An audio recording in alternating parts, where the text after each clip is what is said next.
Bienvenue à chacun et à chacune. Merci. Ici en présentiel et sur Telegram. C'est une grâce vraiment de pouvoir se réunir sur YouTube. Alléluia. Merci Père parce que tu nous permets d'être connectés, multiconnectés. Et nous sommes connectés en toi. Alléluia. Avant de commencer, nous voulons rendre grâce au Père pour la connexion qu'il a fait en nous au travers de son Fils. Amen, amen, amen. Merci Père parce que tu nous permets de nous tenir là où tu nous as placés. Merci Père parce que tu nous permets de pouvoir ouvrir nos bouches, d'avoir des oreilles pour entendre. Merci Père. Merci Père parce que ce soir, nous voulons encore te laisser toute la place. Merci Père parce que ma bouche est ta bouche. Merci parce que tu fais de nous des vases. Tu as fait de nous des vases afin de pouvoir t'accueillir pleinement. Alors merci Père. Merci Père pour l'entendement. Merci Père pour la concentration. Merci Père pour l'ouverture des cœurs. Merci Père parce que tu as déjà disposé chacun de nous. Chacun de nous. Et en tant que tes fils et en tant que tes filles, en Christ, nous te disons merci, merci, merci, merci Père. Je suis dans la joie de pouvoir me tenir là et de pouvoir rendre grâce, vraiment honorer notre leader, notre enseignant, notre docteur en théologie, l'apôtre Alain Léa. J'honore également tous les fils et filles de Dieu, leaders qu'il a placés à ses côtés. Ici à Genève, le pasteur Marc, la pasteur Rosie, les anciennes Diana, ancienne Christelle. Je rends grâce aussi pour la venue de l'apôtre, du prophète Yvan, ce week-end merveilleux de la Pentecôte que nous avons pu partager ensemble. Nous gardons vraiment un souvenir, et ce n'est pas qu'un souvenir, mais une trace indélébile. Le Père a trouvé bon que ça soit ainsi, et c'est vraiment une grâce. Amen. Je rends grâce aussi pour la vie de Pasteur Christy, et c'est une grâce de vous avoir, Pasteur, également, dans un corps uni. Alléluia. J'honore la présence de tous les fils et fils de Dieu, ici présents sur YouTube, et pour chacun dans chaque tâche qui lui incombe, dans le temps qui est donné, maintenant, ici, présentement. Amen. Amen. Je souhaite également présenter Christ dans toutes les nations. Christ dans toutes les nations n'est pas une organisation, mais vraiment une révélation permanente de notre identité en Christ. Notre mission à Christ dans toutes les nations consiste à découvrir et à articuler l'évangile trinitaire au maximum de personnes dans le monde. Nous avons une passion, remplir la terre de la conscience de Christ. Alléluia. Un objectif, que le Christ soit pleinement formé en tous et qu'il s'exprime pleinement à travers tous. Tous. Une responsabilité, un engagement qui est de révéler le Christ dans toutes les nations. Alléluia. Amen, amen et amen. Alors je vous invite déjà à prendre la place qui vous convient, la place qui vous sied. Et nous allons entrer et continuer dans l'écoute de la voix de Dieu qui était le thème de ce mois. Le thème de ce mois qui va se terminer aujourd'hui. Cette semaine, particulièrement, le focus était sur discerner le vrai du faux et on va encore approfondir si quelqu'un ajoute à ses paroles. Si quelqu'un ajoute à ses paroles. Le sujet de ce soir est porté par un verset qui se trouve dans Apocalypse 22, 18 à 19. Je vous invite, si vous le souhaitez, à ouvrir vos Bibles. Dans Apocalypse 22, 18 à 19.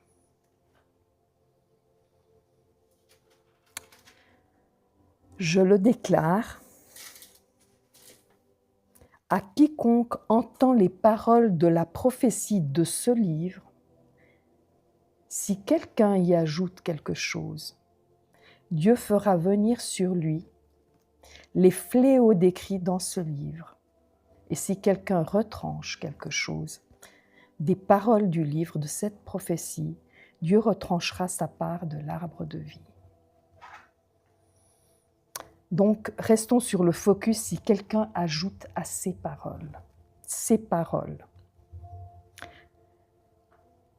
On entend les paroles inspirées, les paroles révélées, les paroles qui ont été données à des personnes particulières, particulièrement à l'apôtre Jean. Alléluia.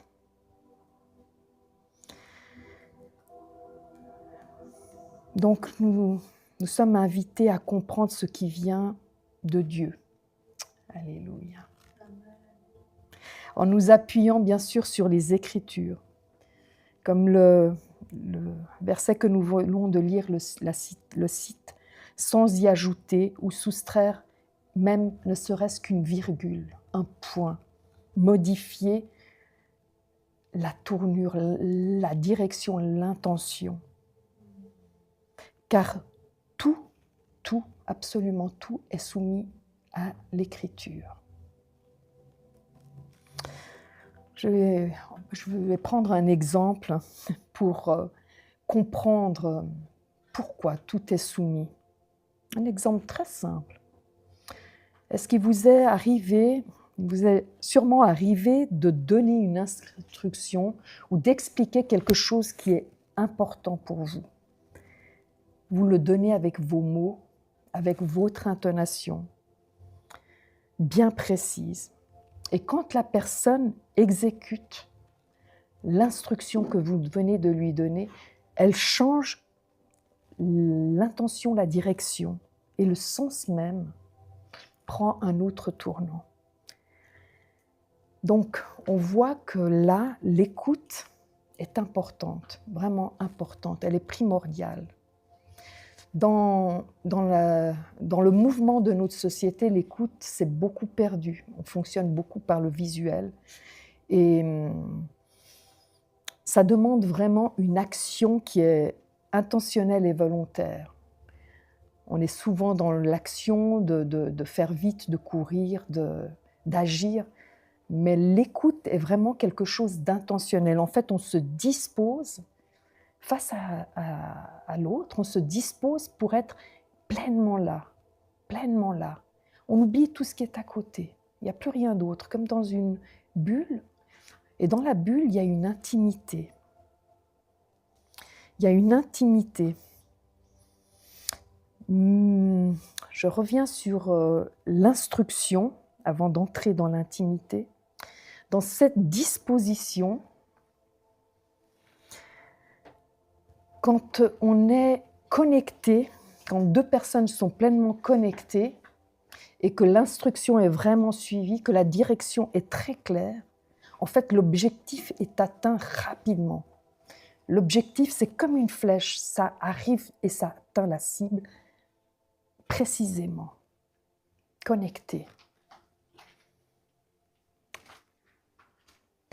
Nous sommes invités à être connectés au Père, à sa voix, au travers des personnes qu'il a choisies précisément. C'est là aussi un choix précis, instruit.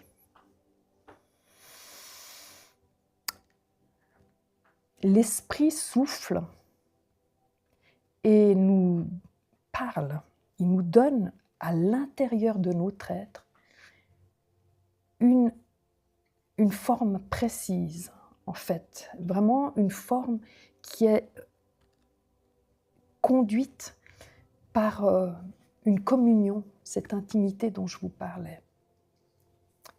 On ne peut pas dissocier Dieu, notre Père, par le Fils et l'Esprit. En fait, ils sont vraiment continuellement à l'écoute l'un de l'autre. Ils communient ensemble continuellement. Ils procèdent ensemble à un mouvement dans une harmonie qui est pleine, qui est continue et qui est délicate. Et nous sommes invités à entrer dans cette communion, dans ce face-à-face. Nous ne sommes pas dissociés ou écartés ou séparés de cette communion-là. Au contraire, le Père nous conduit au travers du Fils, procédant par l'Esprit, nous parlons à le connaître, Et tout en le connaissant, en le reconnaissant, on se reconnaît en lui. On se reconnaît en lui, non pas comme des êtres difformes, sans forme, ou une forme quelconque, non.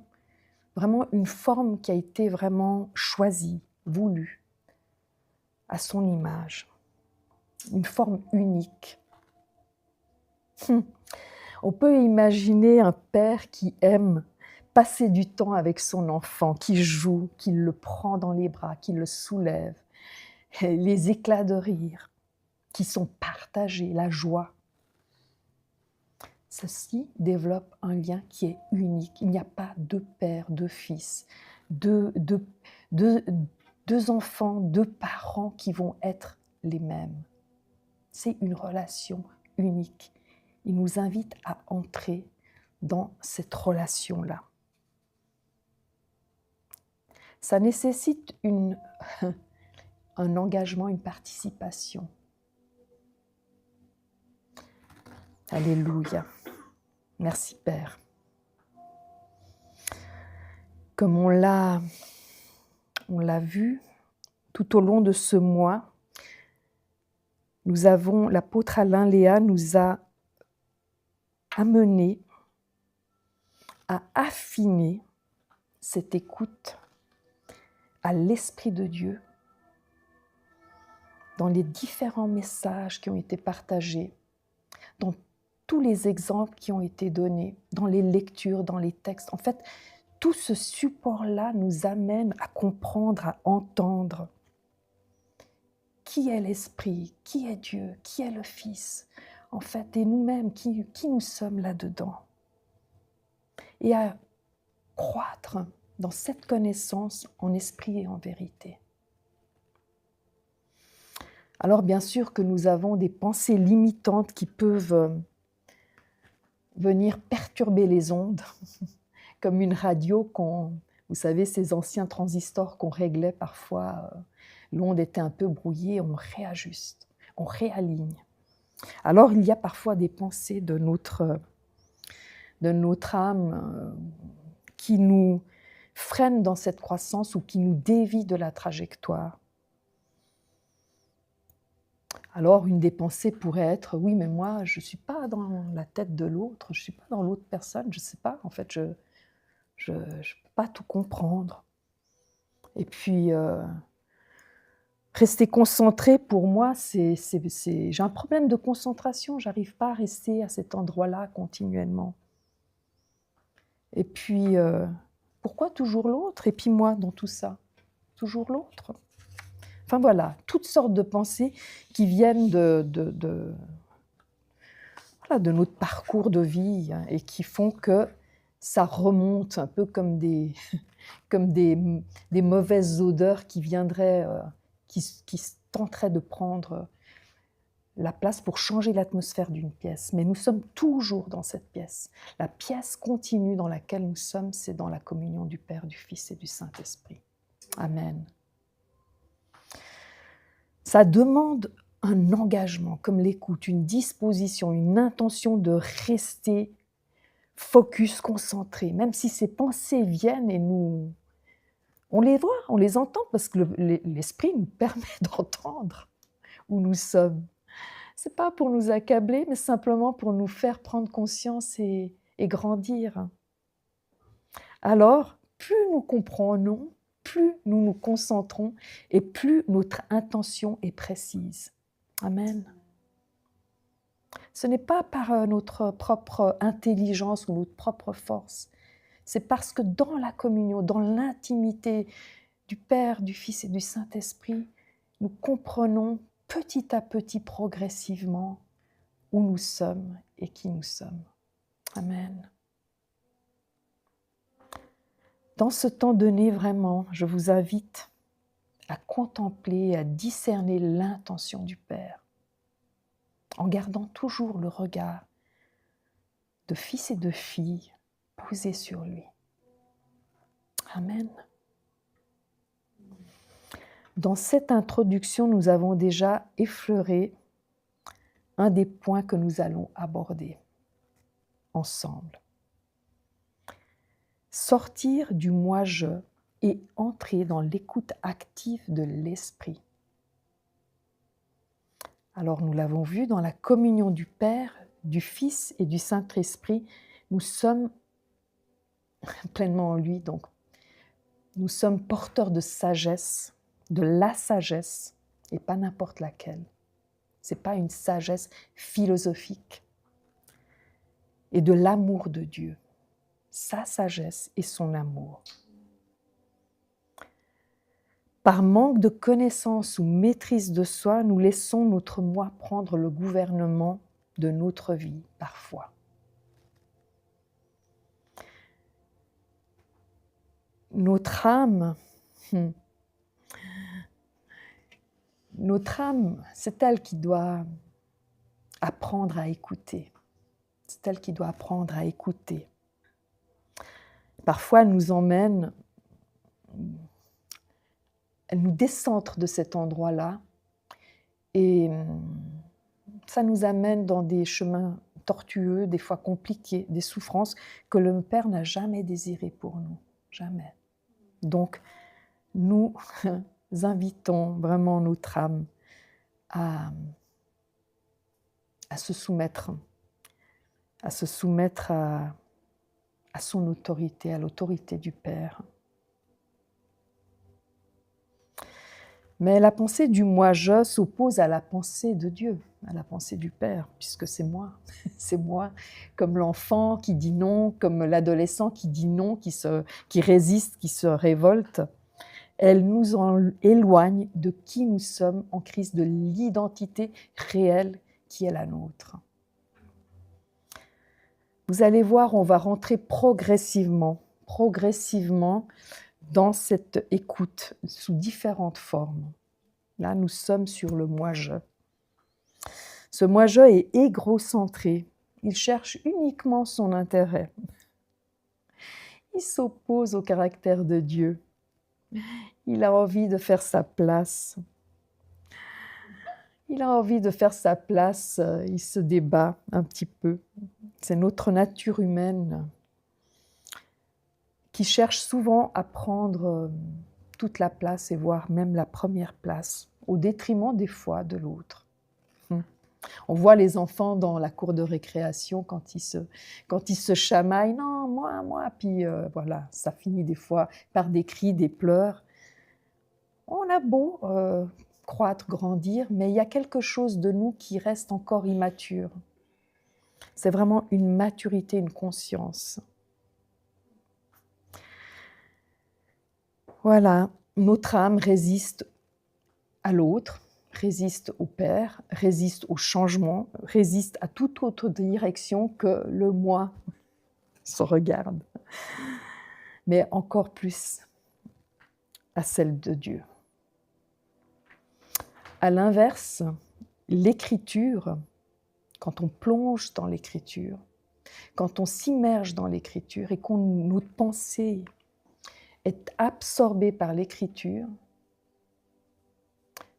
parce qu'on éduque notre pensée à ne pas se laisser prendre par tout le brouhaha qu'il peut y avoir dedans, comme des tuyaux où on entend l'eau qui coule, et ça, un acouphène qui est là, qui continue et qui nous empêche de nous concentrer et d'entendre ce que la parole, ce que l'Écriture est en train de nous enseigner, de nous dire.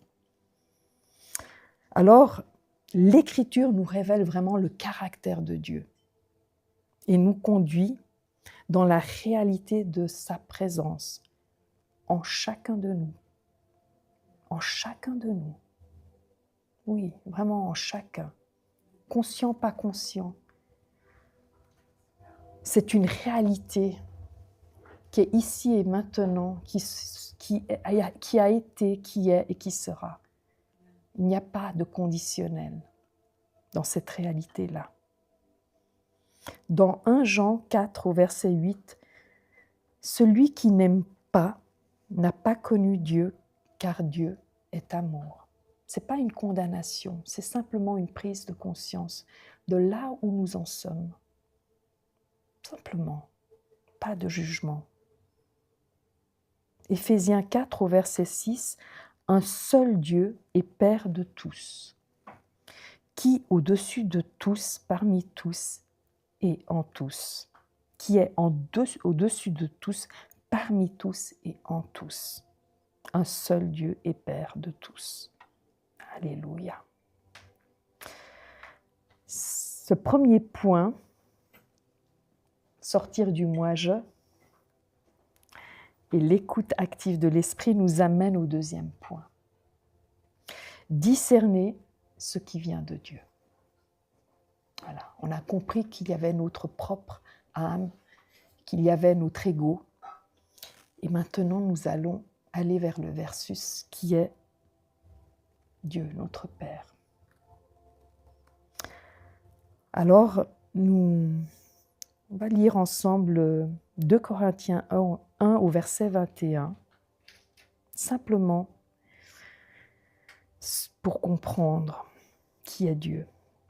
Celui qui nous a fermis avec vous en Christ et qui nous a donné l'onction, c'est Dieu. Amen.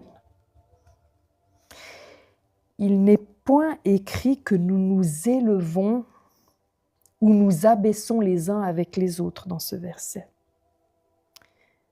mais que nous sommes affermis dans le Père par le Fils. Amen.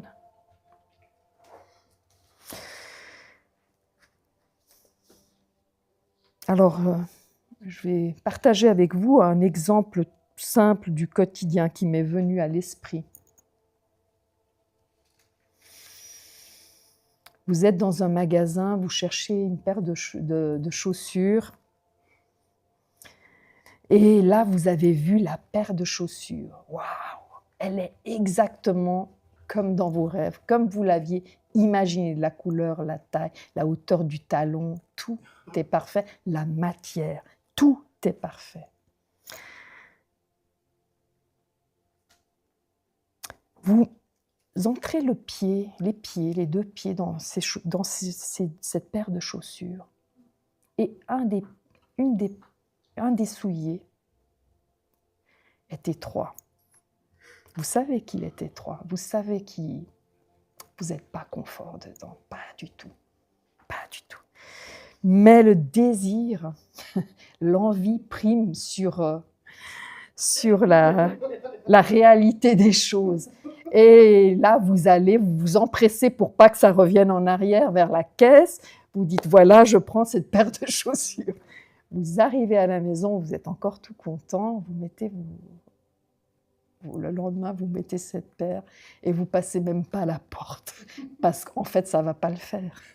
Ce n'est pas votre chaussure, ce n'est pas votre pied, ça ne l'a jamais été.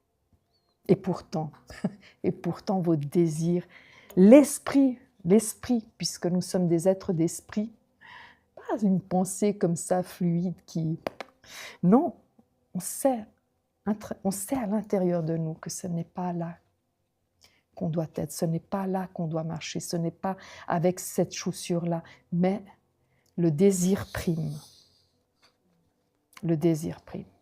C'est pas grave. C'est pas grave parce qu'on apprend, en fait. On apprend simplement. On a besoin de comprendre nos pas, on a besoin de comprendre qui est notre Père, en fait, comment il nous parle. Alors, c'est dans ces expériences-là simples du quotidien qu'on le découvre aussi. Parce qu'il nous parle, tantôt d'une manière, tantôt d'une autre. Il nous parle continuellement.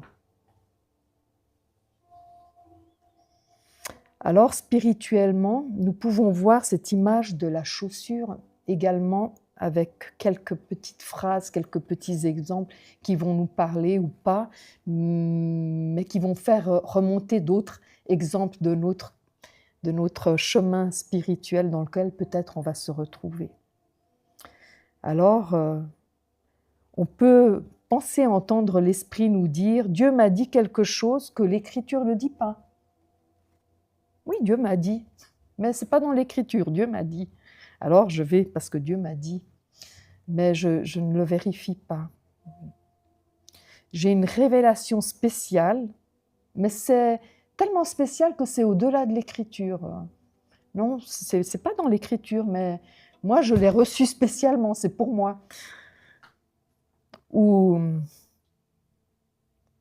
vous inquiétez pas de ce que dit l'Écriture. Dieu m'a dit directement. Alors, c'est pas grave non plus, mais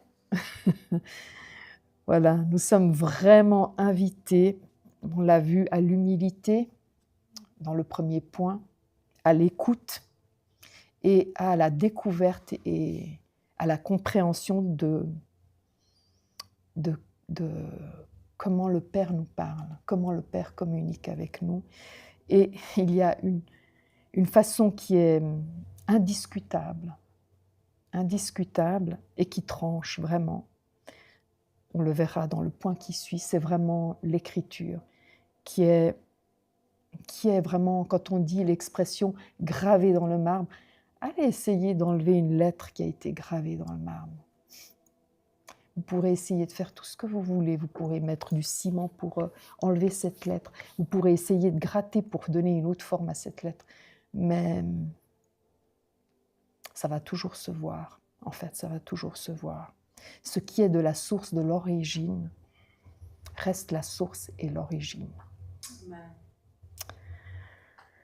Alors, on continue ce soir à marcher ensemble dans ce regard focus, par la grâce de Dieu, pas par notre effort, par la grâce qui nous a été donnée, qui est suffisante et qui nous permet d'entendre petit à petit, comme l'enfant qui répète petit à petit ce que le Père veut nous révéler de lui-même.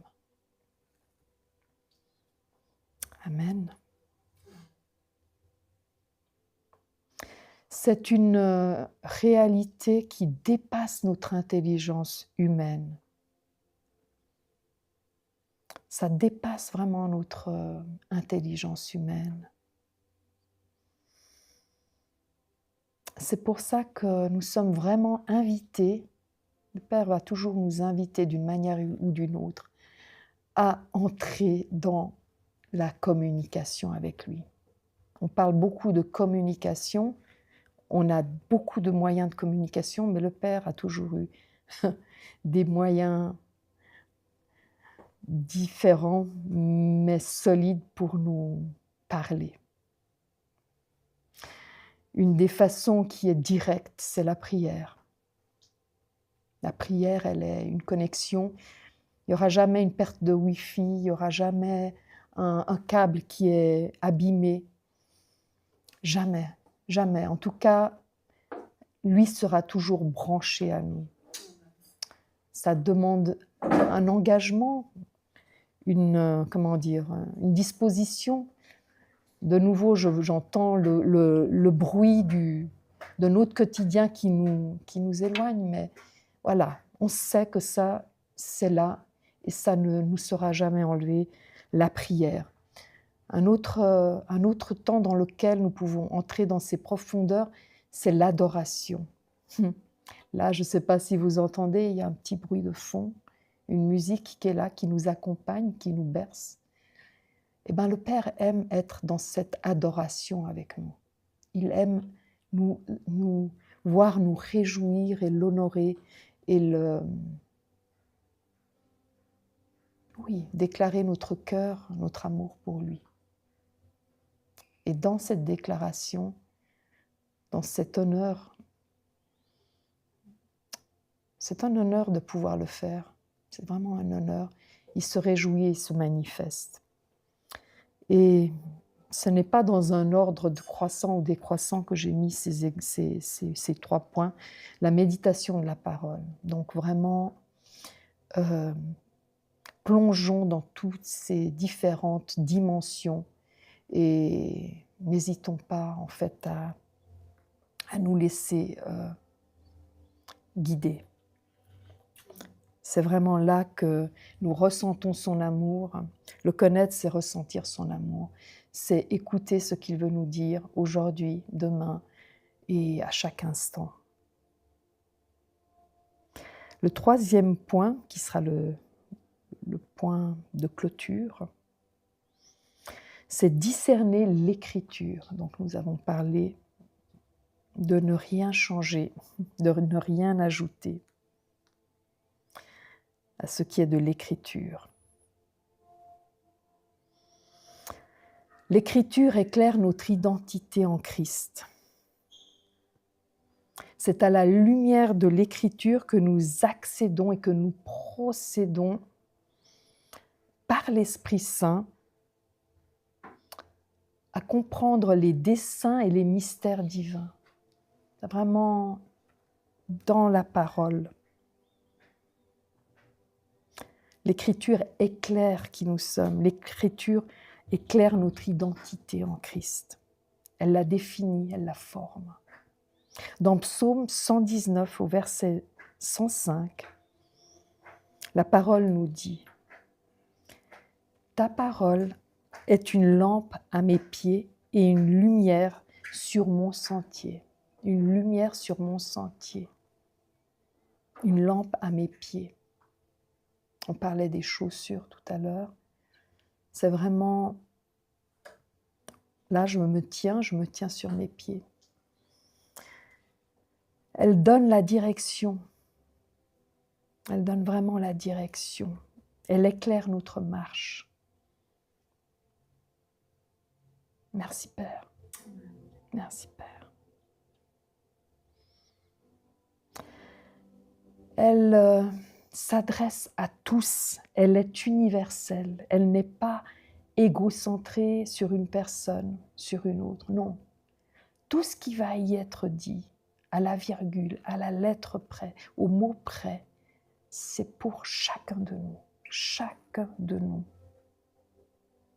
Elle n'a pas de frontières. Elle ne divise pas. Elle rassemble. Amen.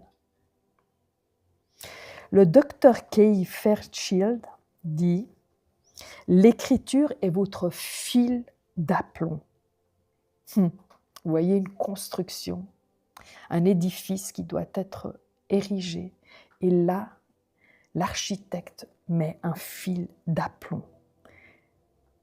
Votre bâton de mesure, l'écriture est votre bâton de mesure, votre norme. Il n'y en a pas d'autre. C'est votre norme, notre norme.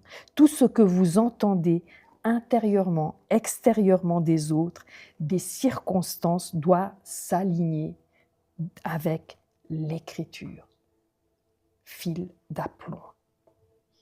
Si ce n'est pas le cas, rejetez-le. Point.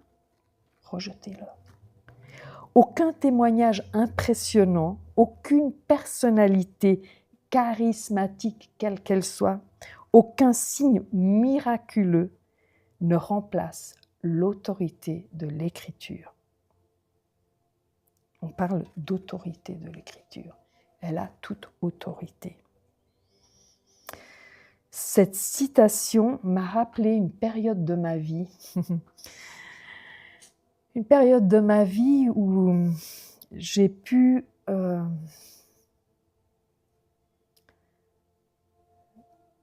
expérimenter, oui, j'ai pu expérimenter la vulnérabilité de la réalité voilà, humaine, on va dire comme ça. Pendant 19 ans, j'ai travaillé en milieu carcéral et dans ce centre, on s'occupait de personnes qui avaient des troubles du comportement et des désordres de la personnalité. Je vais vous parler de cet exemple pour revenir à un exemple concret, parce qu'en fait, finalement, des fois, on peut se dire que l'écriture, c'est quelque chose d'abstrait, mais en fait, dans les petites choses, on comprend que l'instruction, la direction est importante. Elle est vraiment importante. Alors, dans le cadre de ce travail, un des détenus m'avait demandé de lui apprendre la dactylographie, étant donné que c'était mon métier, de trouver une formation par correspondance pour qu'il puisse valider des acquis, ce qu'on a fait ensemble. Et voilà, on démarre, tout se passe bien, les semaines passent, et à un moment donné, on se retrouve dans un exercice où ça a été compliqué. Donc, un souhait d'être formé, un souhait de le faire ensemble, et tout se passe bien. Et voilà qu'il y a l'exercice de la correspondance. L'exercice de disposer, de mettre en page une lettre qu'on va adresser à quelqu'un. Et donc, on regarde, on corrige ensemble cet exercice. Et les règles de correspondance sont que la marge doit être du destinataire posée à 45. Donc, il y a les marges de gauche, marges de droite, l'expéditeur, le destinataire. Et puis là, la personne avait mis sa marge à 40. Alors je lui explique la règle. Et là, il me dit non, moi je trouve que c'est mieux comme ça. 40, c'est bien. Puis je lui dis, tu sais, tu pourras après, hein, si tu le souhaites, effectivement, personnaliser ta lettre, la mettre à 40. Mais là, en fait, on est dans un exercice où tu dois valider des acquis, où tu dois montrer que tu sais que la marge est à 45. Ouais, mais non. Et en fait, je sens que la tension commence à monter. Bon, je ne vais pas rentrer dans les détails de la condamnation, de ce qui faisait que la personne était là, mais avec beaucoup d'amour. C'est pour ça que je rends vraiment grâce pour ce temps où le Père m'a mis à cet endroit-là. J'ai compris, l'Esprit m'a parlé, il m'a dit « parle-lui ». Parle-lui de la conduite, il aime conduire, il aime tout ce qui est de l'automobile. En fait, on pouvait passer des heures avec lui à parler de la conduite. Et bon, il était, voilà, et quelqu'un de très rigide, bourru comme ça. Mais là, l'Esprit me donne cette image, et là, je lui dis, tu vois, c'est comme quand tu es dans ta voiture et que tu dois passer ton permis de conduire, et que tu es au stop, mais tu le fais comme un céder le passage. En fait, tu ne vas pas l'avoir, ton permis. Alors là, je vois qu'il s'arrête, il entend. Il y a quelque chose qui se passe dans sa tête. Il ronchonne, j'entends toutes ses pensées qui ronchonnent, qui râlent. Il dit « ouais, d'accord, mais bon, c'est bien parce que c'est toi ». Je dis « bon, ok, alors allons-y ». Le Père, il est comme ça avec nous. On ronchonne, on veut faire de notre façon, mais il y a quelque chose qui est écrit. Il y a quelque chose qui est intentionnel. Et c'est ni 44,99 ou 99 selon, voilà, ni 46, c'est à cet endroit-là. Il n'y a pas un iota qui déroge. Alors, ça a été possible parce que l'attention était vraiment là. Je sentais que notre relation, ce qu'on avait établi auparavant, pouvait s'enflammer. Mais ce qui a permis d'entrer dans une acceptation, c'est la relation qui avait été construite auparavant et le maintien de la règle. En fait, c'est un cadre qui est bénéfique. En fait, le Père nous donne un cadre qui est bénéfique pour nous. Un cadre qui est vraiment bénéfique pour nous. Dans ce cadre, il n'y a rien qui est rigide. Pourquoi il a réagi comme ça? Parce que bien sûr que dans son parcours, à l'endroit où il se trouvait là, il y a eu beaucoup de souffrance, beaucoup de mépris. Qu'est-ce qui nous fait ne pas accepter l'autorité? C'était compliqué avec l'autorité. Mais voilà, on accepte simplement par l'acceptation, comme il l'a fait, de dire oui, on s'engage. On s'engage dans une instruction. On va toujours être instruit. On va toujours être instruit par la parole. On ne va jamais rester figé. On ne va jamais rester bloqué. On va toujours être instruit, même si ça grince à certains endroits. Même ça nous met la lumière. On a vu la lampe à nos pieds. Même si ça met un éclairage à certains endroits qui sont inconfortables, mais ce n'est pas pour nous accabler, c'est vraiment pour croître et grandir. Alors merci Père, parce que tu disposes nos cœurs à accueillir toujours le souffle de ton esprit, à marcher selon ta volonté. Conduis-nous vraiment dans ton intelligence, afin que nous recevions ce qui a été déclaré juste par toi. C'est toi le juste, c'est toi notre justice, c'est toi. Par la foi du Fils de Dieu, nous proclamons qu'il en est ainsi. Nous proclamons qu'il en est ainsi, que nous sommes dans cette marche ensemble, que nous sommes dans cette compréhension, acceptation de ne rien changer à ce que tu as inspiré, révélé, ta parole écrite. Ta parole est une lampe à mes pieds et une lumière sur mon sentier. Alléluia. Alléluia. Que notre âme s'aligne complètement à l'Écriture sainte. Qu'elle s'aligne simplement, qu'elle écoute, qu'elle apprenne à entendre, à accepter, à rien changer de ce qui a été bon, en tout temps, en tout temps, en tout temps. Alors en tant que tes fils, en tant que tes filles en Christ, nous te disons merci. Merci Père pour la parole, pour l'écriture, pour l'inspiration que tu as donnée, pour les hommes qui se sont disposés à entendre pour nous encore aujourd'hui. Alléluia. Merci Père. Merci Père. Merci Père parce qu'elle ne change jamais. Merci Père parce que tu nous révèles à chaque fois, à chaque temps dans lequel tu nous invites. Tu nous révèles qui tu es, qui nous sommes en toi. Merci Père. Merci Père, merci Père, merci Père, merci Père, merci Père, merci Père, merci Père, merci Père.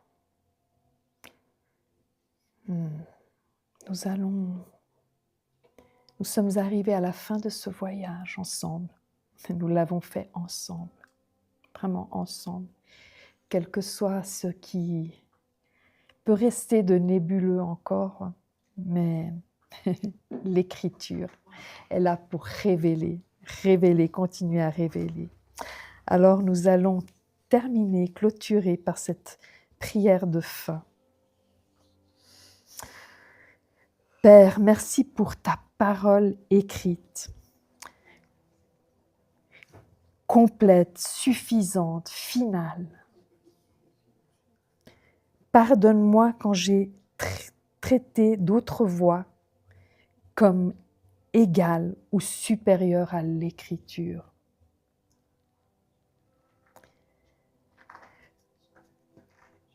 Pardonne-moi quand j'ai tordu l'Écriture pour justifier ce que je voulais entendre.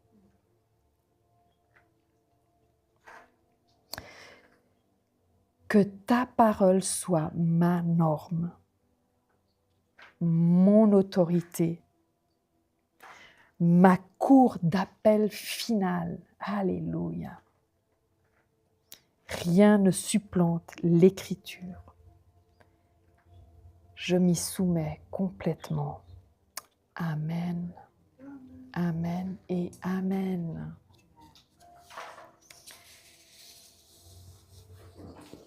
Alors, voilà, nous sommes arrivés à la fin. Juste pour clôturer, je vous rappelle que demain, nous reprenons les prières matinales, que nous aurons des enseignements vendredi et que dimanche, nous aurons la grâce d'entendre le pasteur Marc, ici, en présentiel pour ceux qui peuvent, ou sur Telegram. Charis Shalom.